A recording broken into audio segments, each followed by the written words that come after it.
تعالیٰ نے ترغیب دی ہے مال خرچ کرنے کی۔ مثل الذین ينفقون اموالهم فی سبیل اللہ کمثل حبۃ انبتت سبع سنابل فی کل سنبلۃ مئۃ حبۃ واللہ یضاعف لمن یشاء واللہ واسع علیم۔ یہاں ہے سنابل، اور یوسف علیہ السلام کے قصے میں ہے انی ارا سبع سنبلات خضر و اخری یابسات۔ تو وہاں چونکہ صرف ہیں ہی 7 جمع قلت، یہ سنبلات جمع قلت ہے، اور ادھر کوئی حد کوئی نہیں، تو سنابل جمع منتہی الجموع ہے، جمع کثرت ہے، جو آخر تک کوئی حد ہی نہیں۔ تو میرا اللہ قرآن میں 82 دفعہ خرچ کرنے کی ترغیب آئی ہے، 82 دفعہ۔ اللہ تعالیٰ کو بخیل سے نفرت ہے، چاہے راتوں کا تہجد گزار ہو، دن کا روزے دار، اور سخی سے محبت ہے، چاہے ساری رات وہ غفلت میں گزار دے۔ اللہ تعالیٰ کو سخی سے محبت۔ بخیل سے اللہ دوستی لگاتا نہیں، اور سخی سے اللہ دوستی توڑتا نہیں۔ اور سخاوت کا تعلق پیسے سے نہیں، دل سے ہے، دل کی کیفیت ہوتی ہے۔ سخاوت پیسے سے نہیں ہوتی، سخاوت دل سے ہوتی ہے۔ وہ غریب کے اندر بھی سخاوت ہو سکتی، مالدار کے اندر، اور غریب بھی بخیل ہو سکتا ہے، مالدار بھی بخیل ہو سکتا ہے۔ اور اللہ کو سخی پسند ہے اور بخیل سے نفرت۔ شیطان ایک دفعہ کسی کو ملا، تو اس نے بنی اسرائیل کے کسی عابد کو ملا، انہوں نے پوچھا تجھے کون لوگ پسند ہیں؟ کہ ایک جو شراب پیتا ہو مجھے بڑا اچھا لگتا ہے، ایک بہت زیادہ غصے والا ہو مجھے بڑا اچھا لگتا ہے، اور ایک بخیل ہو کنجوس تو مجھے بڑا اچھا لگتا ہے۔ اور کہنے لگا اگلی بتاؤں، اگر کوئی بدبخت تینوں ایک ہی جگہ جمع ہو جائیں، بخیل بھی ہو، غصے والا بھی ہو، نشے والا بھی ہو، پھر وہ پیر ہوتا ہے، میں مرید ہوتا ہوں۔ جی پیر صاحب، ایسے دنیا بھری پڑی ہے اس سے۔ تو میرا اللہ ترغیب دیتا ہے مال لگاؤ۔ آپ نے فرمایا اللہ الاجود الاجود وانا اجود ولد آدم، سب سے بڑے سخی تو اللہ ہیں، اور اللہ کے بعد سب سے بڑا سخی اللہ نے مجھے بنایا۔ اہل البیت کی سخاوت کو کوئی نہیں پہنچ سکتا۔ ایک دفعہ مدینہ میں 2 نوجوانوں میں بحث چڑھی، بنو امیہ سخی ہیں یا اہل بیت سخی ہیں؟ تو جو بنو امیہ کا طرفدار تھا اس نے کہا بنو امیہ زیادہ سخی، جو اہل بیت کا طرفدار تھا اس نے کہا اہل بیت زیادہ سخی۔ کہا چلو امتحان لیتے ہیں۔ تو جو بنو امیہ کا تھا وہ گیا بنو امیہ کے مالداروں کے پاس کہ میں مصیبت میں پھنس گیا ہوں تو مجھے کچھ مدد چاہیے۔ تو ایک نے 10,000 دیے، پھر دوسرے کے پاس گیا اس نے 10,000 دیے، تیسرے کے پاس، چوتھا 5 6 7 8 9 10 آدمیوں سے 1 لاکھ لے کر آیا۔ یہ گیا عبداللہ بن جعفر کے پاس، ضرورت مندوں کو چاہیے، انہوں نے 1 لاکھ دے دیا۔ پھر گیا حضرت حسن کے پاس، کہا جی میں محتاج ضرورت مند، انہوں نے 1 لاکھ دیا۔ پھر گیا امام حسین کے پاس، انہوں نے 1 لاکھ دے دیا۔ جب وہ کٹھے ہوئے انہوں نے کہا کتنا لے آندہ؟ کہ 1 لاکھ، کہ میں 3 لاکھ لے آندہ۔ انہوں نے کہا بھائی واقعی اہل بیت کی سخاوت کو کوئی نہیں پہنچ سکتا، چلو واپس کرتے ہیں۔ تو بنو امیہ کا جو حامی تھا وہ گیا، حضور ہم تو خالی ویسے ہی کر رہے تھے، ضرورت نہیں تھی، یہ برائے مہربان۔ ان کا ٹھیک رکھ دو، دوسرا ٹھیک ہے رکھ دو، تیسرا، چوتھا، 5واں، 6واں، 7واں، 8واں، 9واں، 10 ٹھیک ہے بھائی رکھ دو، واپس کر دو۔ واپس ہو گیا۔ اب یہ گیا عبداللہ بن جعفر کے پاس، حضرت وہ ہم تو ایسے ہی امتحان لے رہے تھے، ہمیں تو ضرورت کوئی نہیں، آپ واپس لے لیں۔ امام حسن صاحب، امام حسین صاحب، انہوں نے فرمایا جب اہل بیت کے گھر سے کوئی چیز نکل جاتی ہے واپس نہیں آیا کرتا۔ سخی امام علی نقی رحمہ اللہ تعالی، یہ رہتے تھے سامرہ میں، سامرہ بغداد کے پاس ایک جگہ۔ تو ان کے پاس ایک شخص آیا کہ حضور میرے اوپر 30,000 دینار قرضہ ہے، کون ہو, کہاں سے آئے ہو, قرضہ ہے نہیں ہے.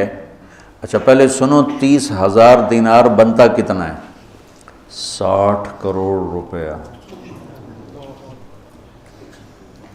یہ کہو زبان سے. تو انہوں نے اپنے خادم سے پوچھا پڑھے ہیں کہ جی پڑھیں, کا اٹھا کے دے دو. نہیں پوچھا, 60 کروڑ. یقین مانو اگر آپ اہل البیت کے قصے سخاوت کے پڑھو, آپ یقین نہیں آتا کہ 60 کروڑ روپیہ ایک سائل کو دے دیا.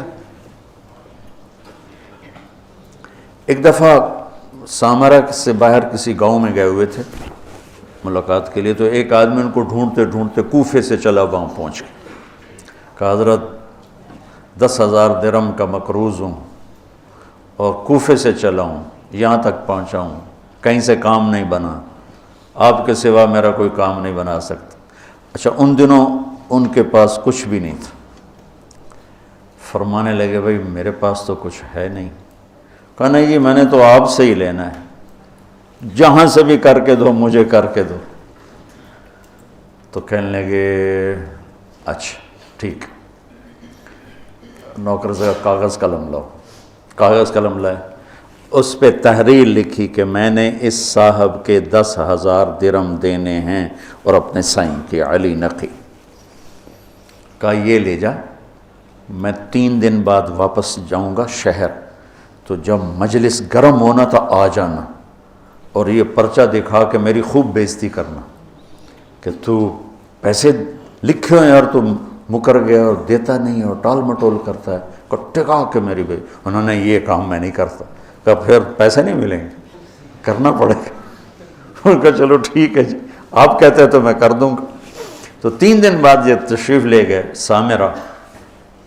تو شام کے وقت لوگ جو شہر کے معزز تھے وہ, اور اس زمانہ تھا متوکل کا, تو متوکل کے درباریوں میں سے 2 وہاں آئے, تشریف لائے ہوئے تھے, بیٹھے ہوئے تھے. تو یہ بدو پہنچ گیا اور اس نے وہ تو آپ نے امام صاحب نے خود ہی کہہ دیا تھا تم نے اوپر چڑھائی کرنی, انہیں آتے ہی چڑھائی کر دی. اور وہ کہ بھائی ٹھیک ہے یار میں تیرے دینے ہیں پر ابھی میرے پاس ہے نہیں, میں دے دوں گا. نہیں اب پہلے اتنی دیر کر دی ہے, ایسے جھوٹے وعدے کرتے ہیں آپ. اب کیسے کرتے ہیں آپ؟ وہ آ کے منتیں کر رہے ہیں اور سارے مجمع کا رنگ فق ہو رہا ہے. تو کہا اچھا بھائی مجھے 3 دن کی مہلت دے دے, میں تیرا سارا قرضہ چکا دوں. کہا ٹھیک ہے, 3 دن کے بعد چوتھا نہیں ہونا چاہیے. کہا نہیں بالکل نہیں ہوگا. وہ جو متوکل کے درباری تھے نا, انہوں نے جا کے متوکل کو بتایا کہ امام صاحب کے ساتھ ہوا یہ قصہ ہوا. اچھا. انہوں نے فوراً خزانچی کو کہا کہ 30,000 درہم ابھی حضرت کے گھر پہنچا دو. وہ 30,000 درہم پہنچے اور اس کو بلوا لیا, ابھی لے جا. کہا جی میری تو 10,000 ضرورت ہے. نہیں ہمارے گھر سے جو چیز آتی ہے وہ آگے جانے کے لیے آتی ہے, لے جا. کہا حضرت میری ضرورت صرف 10,000 ہے, مجھے اوپر والے نہیں چاہیے. کہا تجھے چاہیے, پیسہ بھی ایسی چیز ہے کہ نہیں چاہیے, چل سارا لے جا. یہ سخاوت.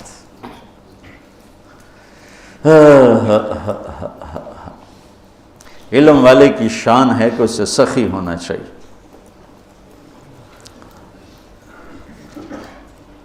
حضرت عمر رضی اللہ عنہ کی دعا سنو, اللہم انی شدید فلینی وبخیل فسخنی. یہ تو توازن کہتے بخیل فسخنی, ورنہ ان حضرات کی سخاوت کو کون پہنچ سکتا ہے. لیکن یہ میں حضرت عمر کی دعا آپ کو بتا رہا ہوں. تو اللہ کو سخاوت پسند ہے. اس کے برعکس معاشرے کو تباہ کرنے والی چیز سود ہے. تو سود کو اللہ نے اتنا حرام قرار دیا کہ اعلان جنگ کر دیا. شرک بڑا گناہ ہے یا سود؟ جی شرک بڑا گناہ ہے, کیونکہ اللہ کہتا ہے ان اللہ لا یغفر ان یشرک بہ, میں شرک معاف نہیں کروں, باقی جس کو چاہوں معاف کر دوں.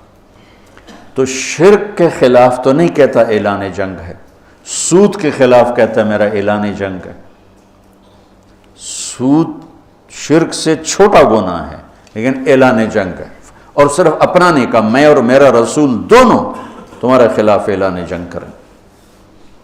کہ سود لوگوں کے چولہے بجھا دیتا ہے اور سود حرص و ہوس پیدا کرتا ہے، انسانوں کو درندہ بنا دیتا ہے اور معاشرہ تباہ و برباد ہو جاتا ہے اور پیسہ چند ہاتھوں میں سمٹ کے رہ جاتا ہے۔ تو دو گناہ ایسے ہیں جن پر اللہ نے فَجَزَاؤُهُ جَهَنَّمُ خَالِدًا فِيهَا، حالانکہ ایمان والے کے لیے ہمیشہ کی جہنم نہیں ہے، نکل آئے گا کسی نہ کسی دن، لیکن قتل اور سود پر اللہ نے کہا جزاؤہ جہنم خالداً فیہا، کہ جو سود نہیں چھوڑ جو قتل کر رہا ہے اس کی جزا جہنم ہے اور یہ ہمیشہ جلے گا، اور سود کھانے والے کے لیے فرمایا کہ یہ جہنم میں ہمیشہ جلے گا۔ اور سب سے بدترین شکل آپ نے سود کھانے والوں کی دیکھی کہ جب آپ معراج میں گئے تو آپ نے دیکھا کچھ لوگ ہیں جن کے پیٹ ہیں جیسے بڑے بڑے گنبد، اس پیٹ کے اندر سانپ چل رہے ہیں جو ان کو اندر سے کاٹ رہے ہیں اور ان کی چیخ و پکار ہے۔ آپ نے پوچھا یہ کون لوگ ہیں؟ کہا یہ سود کھانے والے۔ تو ایک تو بینک سود پہ پیسہ دیتے ہیں سود پر، اور ایک عام لوگ بھی اب سود پہ پیسہ دیتے ہیں۔ میں لکی مروت گیا تو مجھے ایک شکایت یہ بھی ملی کہ یہاں حد سے زیادہ لوگ سود پہ پیسہ دیتے ہیں، بغیر قرض حسنہ کوئی دیتا ہی نہیں ہے، جب بھی دیں گے سود پر دیں گے۔ اور اللہ اس کے رسول سے اعلان جنگ قبول ہے چند ٹکے کے پیچھے، چونکہ اسلام سخاوت کا درس دیتا ہے، اسلام فیاضی کا درس دیتا ہے، سبق دیتا ہے، تو اور سخاوت سے معاشرہ خوبصورت ہو جاتا ہے، محبوب ہو جاتا ہے۔ ایک دفعہ عبداللہ بن جعفر اور حسنین کریمین علیہم السلام یہ مکہ سے مدینہ آ رہے تھے، راستے میں بھوک لگی تو ایک بابا اور بڑھیا کا خیمہ، تو کہنے لگے ہم ہاشمی لوگ ہیں، کچھ کھانے کو مل جائے گا؟ اس نے کہا بیٹھیں تشریف رکھیں، تو ایک بکری کھڑی تو اس نے گرا دی، تو انہوں نے پوچھا آپ کے پاس کچھ اور بھی ہے؟ کہ بس یہی ہے۔ کہا تو آپ اس کو ہمارے لیے ذبح کر رہے ہیں تو خود کیسے گزارا ہوگا؟ تو وہ کہنے لگا مہمان تو بھوکا نہیں جائے گا، میرا گزارا آپ پہ اللہ کرے گا۔ تو انہوں نے وہاں کھانا کھایا اور کہا کہ جب مدینے آؤ تو ہم سے مل لینا۔ اب ایک ہی بکری تھی وہ ذبح ہو گئی، تو وہ بھوک نے تنگ کیا، تو بابے نے کہا بڑھیا سے کہ اب چلیں مدینے، شاید وہ لوگ مل جائیں تو کچھ ان سے ہماری مدد ہو جائے۔ چلو بھائی، دونوں گلی میں جا رہے تھے، امام حسن کی نظر پڑ گئی، انہوں نے پہچان لیا۔ کہا بابا جی مجھے پہچانتے ہو؟ ان کا جی نہیں۔ کہا ہم آپ کے مہمان ہیں۔ غلام سے فرمایا اس کو 1000 بکریاں دے دو اور 2000 دینار دے دو اور حسین کے پاس بھیج دو۔ حسین کے پاس بھیج دیا۔ انہوں نے پوچھا بھائی صاحب نے کتنا دیا ہے؟ کہا 1000 بکری اور 2000 دینار۔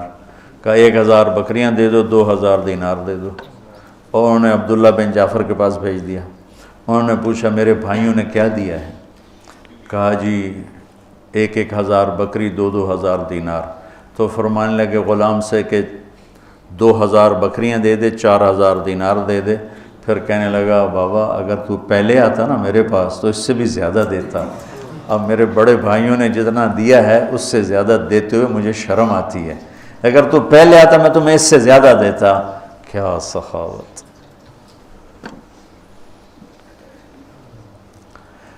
تو سود اس لیے اللہ نے حرام کیا کہ زندگی کی رونق کو چھین لیتا ہے اور انسان کو یہ درندہ بنا دیتا ہے، وحشی بنا دیتا ہے۔ شکر ہے مطلب اب ایک سود پہ لینا، پیسہ لینا، اس سے کاروبار کرنا، تو اگر کاروبار صحیح ہے تو سود دینے کا گناہ موجود ہے۔ بہرحال یہ مفتی صحیح بتائیں گے، میں مسئلہ تو نہیں بتاتا۔ اگر میں کپڑا کے کاروبار کر رہا ہوں، یہ کاروبار کی میری کمائی حلال ہوگی، سود دینا میرا حرام ہوگا۔ لیکن جو سود لے رہا ہے اس کا تو سارے کا سارا غلاظت اور گندگی ہے، تو نجاست ہے. اور جو اعلان جنگ ہے وہ بھی سود لینے والے کے خلاف اعلان جنگ ہے. تیار ہو جاتے لوگوں کے مجبوریوں سے فائدہ اٹھاتے ہو، ہمارا تمہارے خلاف اعلان جنگ ہے. اور اللہ تعالیٰ کو سخی پسند ہے، سخاوت پسند. تین آدمی اکٹھے ہوئے، چلو یار امتحان لیں، عبداللہ بن جعفر کا، عروبۃ الاوسی کا اور قیس بن سعد کا. تو وہ گیا عبداللہ بن جعفر کے پاس، کہا جی میں مسافر ہوں، کوئی میری مدد کر دیں. تو گھوڑے پہ سوار ہو رہے تھے تو پیچھے ہٹ گئے، کہنے لگے یہ گھوڑا بھی لے جائے، اس میں 4000 دینار ہیں، 20 چوکا 80، 8 کروڑ روپیہ بنتا ہے 4000 دینار، 8 کروڑ روپیہ کا یہ بھی لے جا، اور اس میں سب سے اعلیٰ چیز ہے وہ تلوار علی ہے، وہ تمہیں پوری دنیا سے زیادہ قیمتی چیز دے رہا ہوں، جا یہ لے جا. دوسرا گیا قیس بن سعد کے پاس، وہ سوئے ہوئے تھے، تو ان کی خادمہ سے کہنے لگا، باندی سے، مسافروں کچھ دے دو، اپنے آقا کو اٹھاؤ. وہ کہنے لگے میرے آقا تو تھک کے سوئے ہیں، نوکرانی ہو کر دیکھو. کہ یہ اونٹ لے جا، یہ ایک غلام لے جا، 700 دینار لے جا. نوکرانی ہو کے جب وہ اٹھی، جب قیس بن سعد اٹھے تو نوکرانی نے کہا جی وہ ایک مانگنے والا آیا تھا، میں نے اتنا دے دیا. کہنے لگے اللہ کے بندی مجھے اٹھا دیتی، میں اتنا دیتا کہ موت تک اسے مانگنے کی ضرورت نہ پڑتی. عروبۃ الاوسی ذرا ماٹھے تھے، سخاوت پیسے سے نہیں ہوتی. یہ دونوں بڑے مالدار تھے. عروبۃ الاوسی درویش آدمی تھے، نابینا بھی تھے. تو 2 غلاموں کے کندھے پر ہاتھ رکھ کے جا رہے تھے، تو کہا جی مسافر پردیسی کچھ مل جائے گا. کہا واہ واہ واہ واہ، میرا رب میرے لیے کبھی کچھ نہیں چھوڑتا. یہ 2 غلام بچے تھے، جا لے جاؤ. انہوں نے کہا آپ، کہا میرا اللہ وارث ہے تو لے جا. کہا نہیں میں اتنا بے غیرت نہیں ہوں. کہا پھر بات یہ ہے کہ عروبہ کے منہ سے جب کوئی چیز نکل جاتی ہے نا کہ لے جا، پھر وہ واپس نہیں آتی، یا میں انہیں آزاد کروں گا یا تو لے جا. اس لے لیے، اور وہ دیواروں کو ٹٹولتے گھر واپس پہنچے. تو تینوں جب اکٹھے ہوئے تو تینوں کا مشترکہ فیصلہ تھا کہ بڑے سخی عروبہ ہیں کہ سارا ہی مال دے دیا، 2 غلام تھے سارا دے دیا. کہ سخاوت کا تعلق جائیدادوں سے نہیں ہے، یہ دل سے ہے، دل سے ہے. تو سود انسانیت کے ماتھے پر ایک بدنما، جتنی دنیا میں اس وقت اکانومی فلاپ ہو رہی ہے اور مالدار ملکوں میں بھی ایک تباہی آئی ہوئی ہے، اس کے پیچھے سود سب سے بڑی. سود، سٹہ، جوا، یہ 3 چیزیں ایسی ہیں جو اکانومی کو، معیشت کو تباہ و برباد کر دیتی. اور چوتھا ادھار. ہمارے سارے کاروبار ادھار پہ چلے گئے ہیں، اور میرے نبی نے ادھار کی ہمیشہ نفی فرمائی. اور ادھار کو ہمیشہ، اب آپ مقروض کا جنازہ نہیں پڑھتے تھے، حالانکہ خود قرضہ اٹھایا ساری زندگی تاکہ بازار اپنی اصلی شکل پہ قائم رہے. جب سورا بازار ہی ادھار پہ چل رہا ہے تو کبھی بھی چیزوں کی قیمتیں کنٹرول میں نہیں آ سکتی. تو اللہ تعالیٰ خرچ کرنے کی ترغیب دیتا ہے کہ اللہ کے نام پہ لگاؤ. تو جس کو اللہ نے رزق دیا ہے، سخاوت اس رزق کا شکر ہے، سخاوت اس رزق کا شکر ہے. اللہ تعالیٰ کی بارگاہ میں، یعنی اللہ نے جنت الفردوس کو اپنے ہاتھوں سے بنایا، جنت الفردوس کو اپنے ہاتھوں سے بنایا. اس کا حسن، کائنات، باقی ساری جنت اس کے سامنے ماند ہے. اور جنت الفردوس والوں کو دن میں صبح و شام اللہ کا دیدار ہوگا، باقی جنتیوں کو جمعے، اور جنت الفردوس والوں کو صبح بھی شام. جب اللہ نے جنت الفردوس کو مکمل کیا تو کہا انتقی، بول. انہوں نے کہا قد افلح المؤمنون، ایمان والے کامیاب. اللہ کا وعزتی وجلالی لا یجاورنی فیک بخیل، مجھے میری عزت اور جلال کی قسم بخیل آدمی تیرے اندر نہیں آ سکتا، نہ مرد نہ عورت.